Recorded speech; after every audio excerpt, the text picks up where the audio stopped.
மத்திய பாஜக அரசு வாங்கிய கடனால் நாட்டின் ஒவ்வொரு இந்தியர் தலையிலும் சராசரி 1,50,000 ரூபாய் கடன் சுமை அதிகரித்துள்ளதாக காங்கிரஸ் பொதுச் செயலாளர் பிரியங்கா காந்தி தெரிவித்துள்ளார்.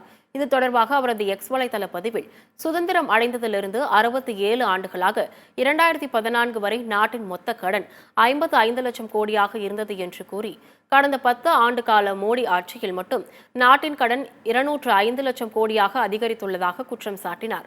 நடப்பு நிதியாண்டின் மேலும் 14 லட்சம் ரூபாய் மத்திய பாஜக அரசு கடன் வாங்கியுள்ளதாக நிதி அமைச்சகம் கூறியுள்ளதாகவும், மோடி ஆட்சி பொறுப்பேற்றதிலிருந்து தற்போது வரை 150 லட்சம் கோடி கடன் வாங்கியுள்ளதாக பிரியங்கா காந்தி சுட்டிக்காட்டியுள்ளார். மத்திய பாஜக அரசு வாங்கிய கடனால் நாட்டின் ஒவ்வொரு இந்தியர் தலையிலும் சராசரி 1,50,000 லட்சம் ரூபாய் கடன் சுமை ஏறியுள்ளதாகவும் அவர் குறிப்பிட்டுள்ளார். பாஜக ஆட்சியில் வாங்கிய கடன் என்ன நோக்கத்துக்காக பயன்பட்டது என்று, வேலைவாய்ப்பு உருவாக்கப்பட்டதா, விவசாயிகளின் வருமானம் இரட்டிப்பாக்கப்பட்டதா எனவும் கேள்வி எழுப்பியுள்ளார்.